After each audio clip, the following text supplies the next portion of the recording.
रहमतुल्लाह। आज हम मेंगोरा के मेला ग्राउंड के अंदर मौजूद हैं। इधर सर्वे के मुताबिक हमने लोगों को जमा किया है, तो राशन की तकसीम हो रही है।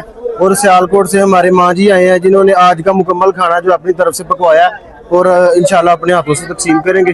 तो हम दुआ करते हैं कि अल्लाह ताला हमारी इस माँ को मुकम्मल सेहत अता फरमाए और इनका अमल कबूल कर ले।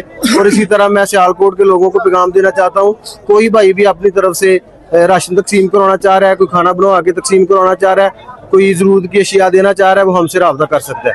इंशाल्लाह हम जरूरतमंदों तक आपका माल पहुंचाएंगे। मेरा नाम जी मोहम्मद शाहिद अकबर है। मेरा सिर्फ पैगाम ये है कि जो खिदमत का काम है वो बगैर प्लानिंग के, बगैर किसी जमात के, बगैर किसी तंजीम के हम लोग बेहतर तरीके से काम नहीं कर सकते, क्योंकि यहाँ पे मुनज़्ज़म तरीके से उन चीज़ों की सेटिंग है, मुनज़्ज़म तरीके से खाने बनते हैं, मुनज़्ज़म तरीके से सामान आता है, मुनज़्ज़म तरीके से सामान आगे बढ़ता है। आपका एक भी रुपया जो है वो किसी भी तरीके से वो रायगा नहीं जा सकता। आप आए या ना आए, आप किसी भी तरीके से अपनी जो ज़कात है, एहतियात है, वो अगर आप दे सकते हैं तो आप ज़रूर दें।